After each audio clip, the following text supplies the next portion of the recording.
This is Marna Weston for the Samuel Proctor Oral History Program on July 14th, 2012 at the Jerkins High School reunion for 2012 in Perry, Florida. And we're interviewing today Reverend Kenneth Dennis and his wife Carmen Dennis. Thank you both for participating in this interview. Pleasure. Would you both please state and spell your full names? We'll start with you, Ms. Dennis. My name is Carmen Dennis, C-A-R-M-E-N, Dennis, D-E-N-N-I-S. And you, sir? And I'm Kenneth Dennis, K-E-N-N-E-T-H. I use R for my middle initial, Dennis, D-E-N-N-I-S. Does the R stand for anything? Ricardo. Ricardo. My dad's middle name is Ricardo. Barbara Ricardo Weston. It's very interesting. I asked because for many people in some generations, they just have the initial, like Harry S. Truman, or I met a gentleman, Mr. Booker T, and the T was just for the T, so that's why I asked. Okay. Could you please state when and where you were born? And I'll start with you, Reverend Dennis. I was born here in Taylor County, year 1953, December 10th. I was born in Miccosukee, Florida, the Big M, on August 11th, 1957. Okay, and who are your mother and father? Mother was May Lucy Woody. Father was James Francis Woody. And where were they from? Miccosukee, Florida. And you, sir? My father's name is Curtis Johnson. My mother's name is Willie Johnson. And where were they from? My mother is originally from Georgia, which is a little place called Tata, Georgia. And my father was from Perry, Florida. Okay, and I'd like to ask you if we can go back one more generation to tell me about your grandparents. Start with you, sir. My grandmother was also from Tata, Georgia. And her husband, I guess, was from Tata, Georgia. I'm not sure on that. And then that was Mickens was the name. Her name was Eva Mickens. And I don't know his first name. Okay, and how about on the other side of grandparents?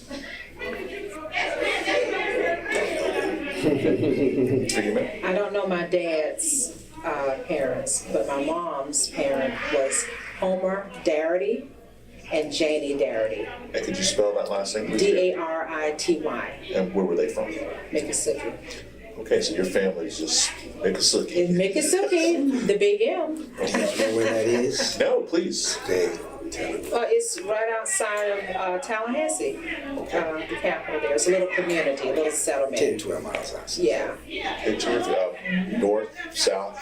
That would be to, I would say, west of Tallahassee toward Thomasville, Georgia. Okay, terrific. Well, we're here at the Jerkins reunion, so there are so many questions I could ask you. We normally do interviews that will take a significant amount of time. This is going to be somewhat abbreviated, so I'll stick to the issue of Jerkins and this reunion.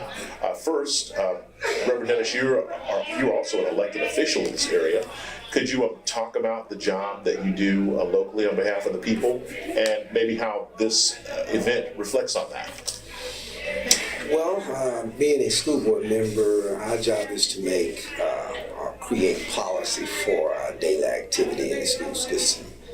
And basically, I'm a community person, whereas when it comes to trying to help our community be more aware of how the school operates. And so my recent project has been helping Jerkin personally with the project of renovation. So we are working toward now renovating the actual walkways and bathroom facilities that are at Jerkins because there's a great need of deterioration there. For you personally, having attended Jerkins during the period of transition from segregated schools in Florida to public integrated schools, what are your thoughts on how Jerkins was sort of left dilapidated for many years, but other schools got improvements that the budget continued for them?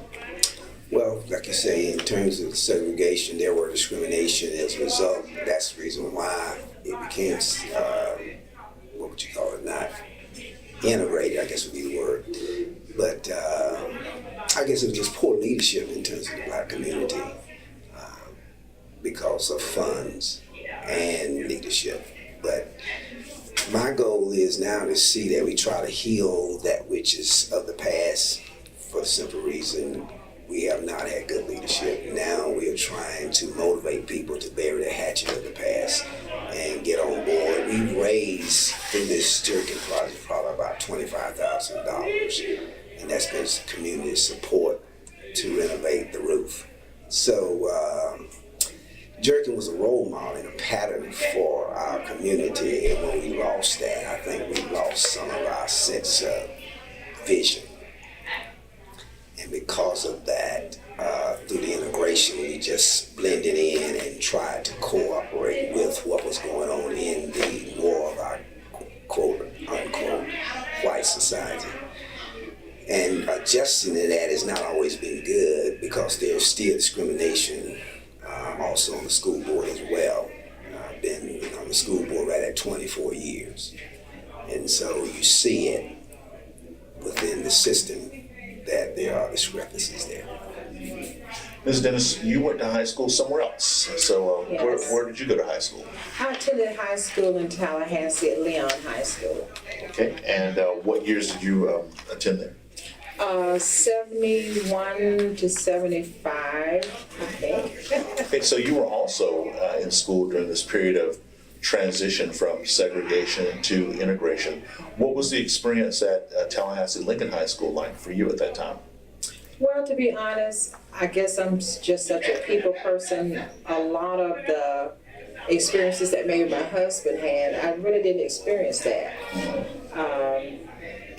Just a happy-go-lucky kid back then, and we just seemed to all get along, and I'm sure it was there, but sometimes it's not as obvious in some places. So I didn't really experience it on the level that he did. When you share a life with someone, though, of course, you get the opportunity to have a lot of conversations Right. about your commonalities and distinctions. What to you is significant about the makeup of this man sitting next to you because of his experiences? What's the makeup of this man? Restate that in a different way. How do you think those experiences shaped him to be the person he is now? Well, I think it has made him a stronger person in a lot of ways, because of a lot of things he had to endure. Not just with the school board, but being a business person too. We're also in business. And so there were a lot of doors or walls we had to break through in a small town to make it to where we are today. And it wasn't easy, but they're just plugging along, and we're also Christian people, so that helped a lot too, with prayer and just working as a team. We've been working together for over 30 years together in our business.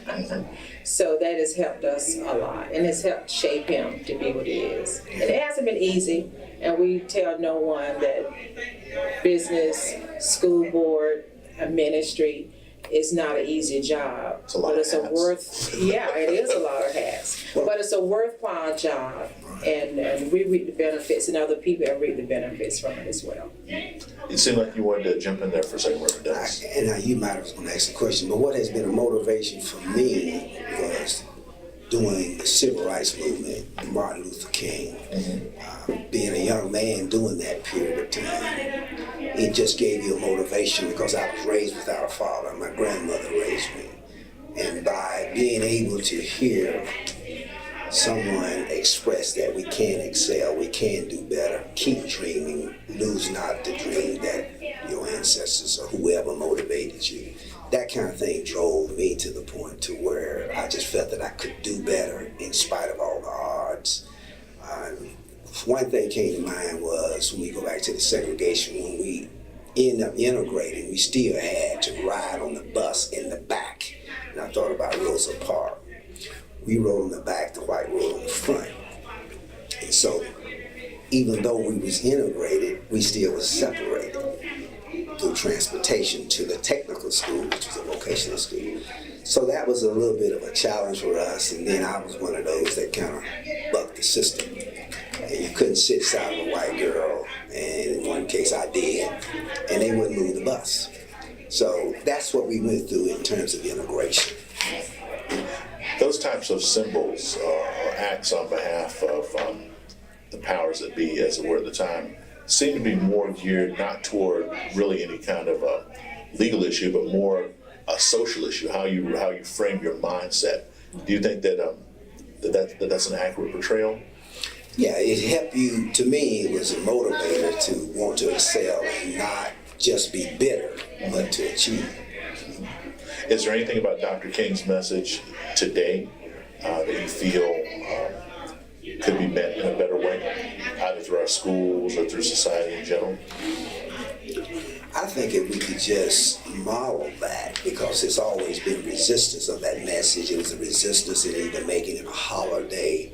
The public school system had a problem with even adopting that, and I was doing it during that era when they made the decision to choose that day as a holiday. So I went through that era of, should we choose a President Day or Martin Luther King Day? And so if the state didn't involve themselves in that process, small counties probably never would have done it.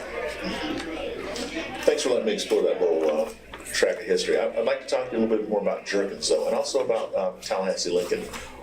What are your memories of Jerkins High School? I have good memories in regard to teachers going beyond their active duties to try to see could they reach you, to be able to help you, be able to adapt to whatever the curriculum might have been at that time. So it seemed to me they had more of an interest, and basically there were more black teachers there. We had a few at the end of the year. Segregation came in like 69, 70 with integration. So those memories was the fact that they would tell your mama when you had a shooting officer that would do certain things and make sure you was in school. So those kind of things sort of took ownership of you're my child just as a parent would. And I think that was lost through integration. Are there any particular teachers that come to mind to you as having shaped you in your life that followed? Yes, my math teacher, Mr. Jenkins, my coach, Coach Turner, all these kind of people that motivated you to say you could do better. You know, I wasn't a smart kid. I was like a C student kid in school. So, and they would try to tell me, you need to get out of this group. You need to be in the B group. And but I wanted to be comfortable there and not be challenged, which was a poor decision. But however, those teachers that said those things to me, I regret that I didn't take their advice, because in business I see where it could have benefited me far more.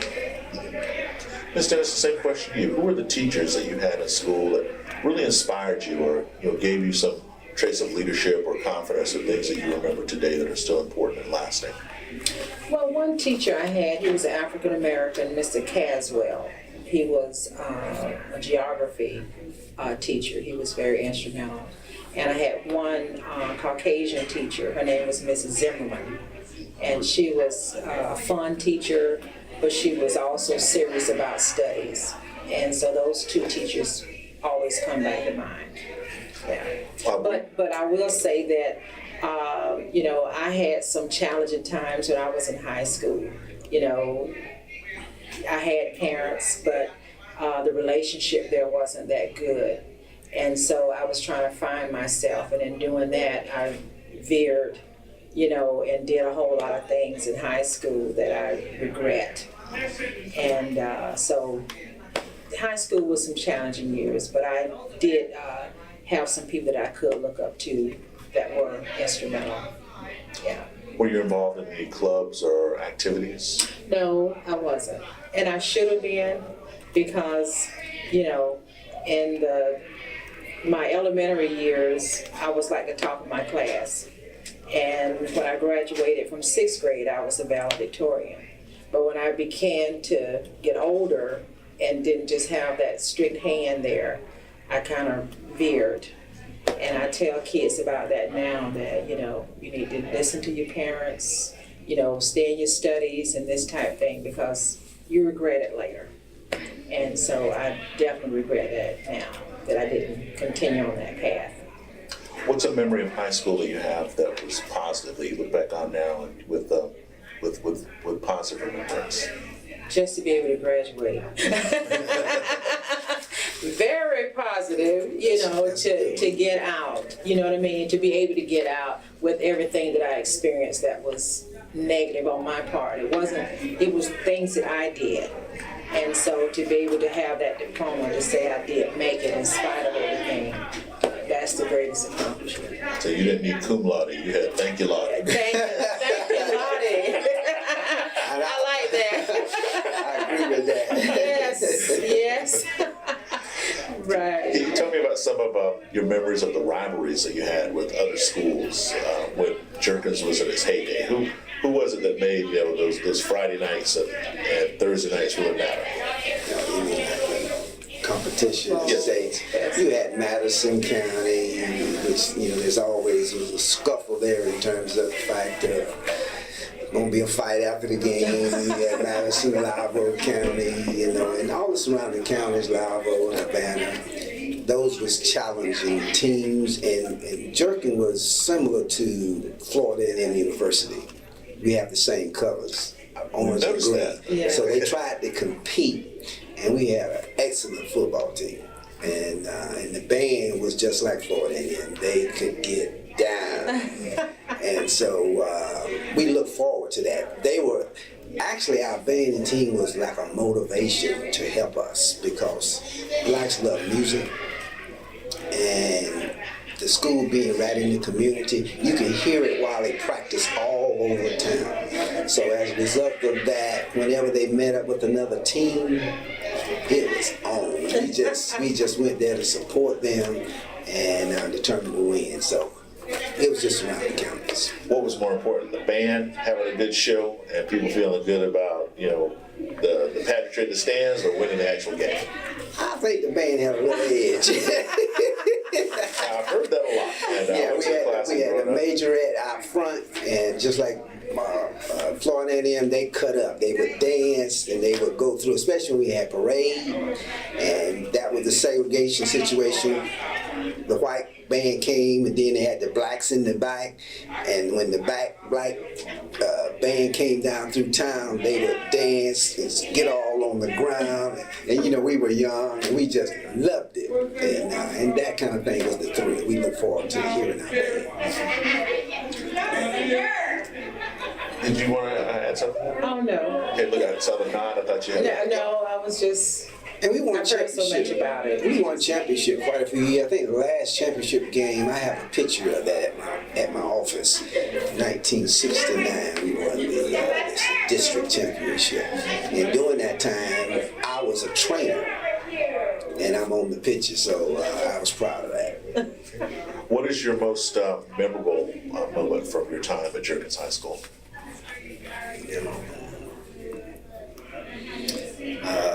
What would be my most memorable moment? I guess eating in the kitchen. We had excellent cooks. We had excellent cooks, and what we would do actually was, like I said, I came from my grandmama raising me, so you might not have had funds to eat. So they had a little thing that if you go in and wash the dishes, they would allow you to eat. And on those special days, they had cherry cobbler. So you would go in just to be able to eat and watch all those big pans and so forth. So we looked forward to eating. Not washing the dishes, but eating. Yeah, the dishes just came after, but we ate, and then we got to scrape those pans, So you were actually close with the cafeteria workers and the Yes, staff? we had Miss Nancy, we had Miss Thomas. Miss Minnie Thomas. All these folks everybody just admired them, and they would be just like parents to you, even though they fed you, they knew you, and they would speak to try to give you direction and so forth. So everywhere we went in the Jerkins arena, we was touching like family. The rules of conduct in school and communities have changed so much in the years since 1970 and 71. People don't tend to know their neighbors. Certainly a neighbor's not going to put their hand on a child under any circumstances these days. What lessons can be learned from the experience at Jerkins High School that can, under the way society operates now, work in the schools that we have to benefit kids? What are some of the things that can be transferred? What can be transferred? Because corporal punishment, I think, is not as good. They did it at Jerkins' time, but I don't think it would work today because of racism. But just showing an interest within the kid after hours, being willing to do whatever you could to help that child.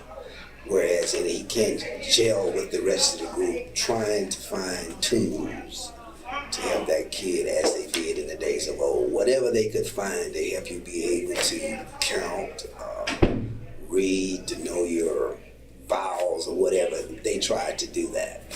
And it just, that interest of love, I think it was more compassion there, that they took an interest within the child.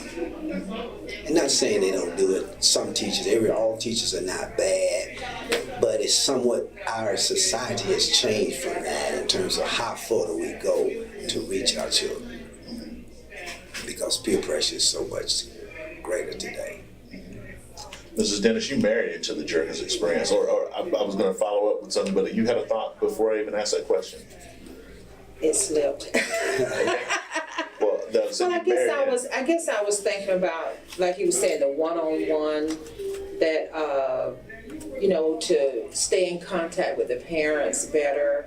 But I know at the state, they have so many rules, that you have to stay in line with, until it probably took away some of that too from the teachers that maybe wanted to do some of these things. And so it's so structured now with the state until it's not that close-knit, like you said, that it was when we were younger. And that has hurt, our students.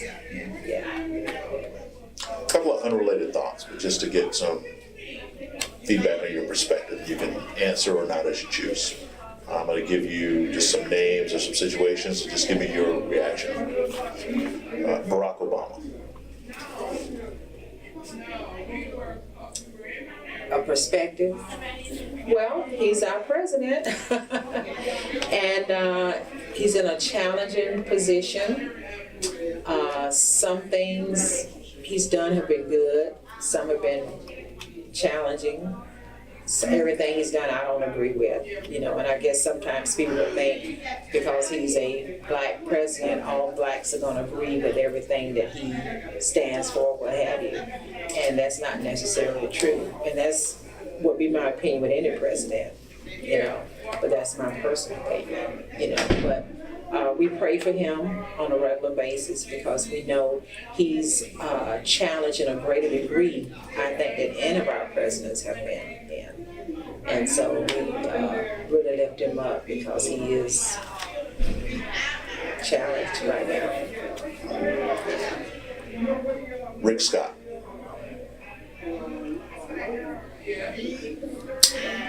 I guess we would say Rick Scott is less compassionate than our president, Obama. Obama is a person that is a big-hearted person. He wanted to help everybody. And from that perspective, I would think that that's where you create problems, because you can't do it for everybody on the magnitude that he's doing it.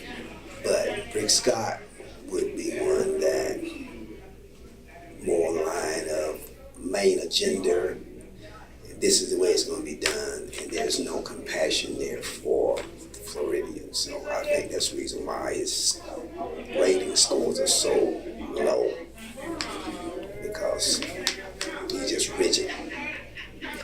Florida A&M University.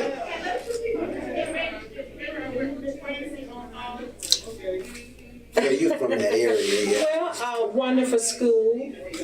They're being challenged now in some areas that maybe they should have dealt with early on, but I think sometimes we get kind of complacent in some areas, and when we do that, we have to suffer the consequences later. But my prayers are for them that during this time that they'll become a stronger school once they come through this. And I believe they're going to come through this. But it's going to be some heavy consequences to this situation that they're dealing with right now. And I concur. It's nothing new. I think it's something that happens all around. Just went to a level that it was not to go to pretty well, but they got caught. The University of Florida. I'm not too familiar with the University of Florida, to be honest with you. Yeah. Sad to say, since we're here. The Gators and all. My son is a die-hard Gator fan. Yeah, so, he's into the football scene. Other than that, I don't know very much about those. He loves the Gators. I will give you a plug. Yeah, that's He loved the Gators so military. much. He's in the military, but he has a truck, and he painted it orange and blue. So that made us Gators. Even though she's from Leon County and where the Seminoles are. But he's definitely a Gator. He's a die-hard Gator. Yeah. You wanted him to go to FAMU or Florida State, you'd have been happier? Well, if he had, well, he's not here now. I mean, he doesn't live here now. He's in the Army He's in in Kansas. the Army in Kansas, and if he would have stayed in the area, possibly FAMU, we would say, because that was right here. But we're praying that he will take some college courses while he's in the military. That's our hope and desire for him. So. The classic.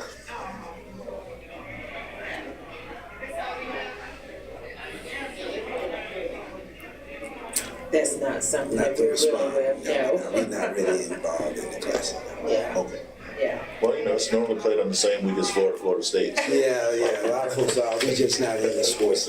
Not on that level. Okay. Mm-hmm. Well, on behalf of the St. Proctor Oral History Program, I would like to thank you for taking the time to participate in this interview at the Jerkins High School reunion.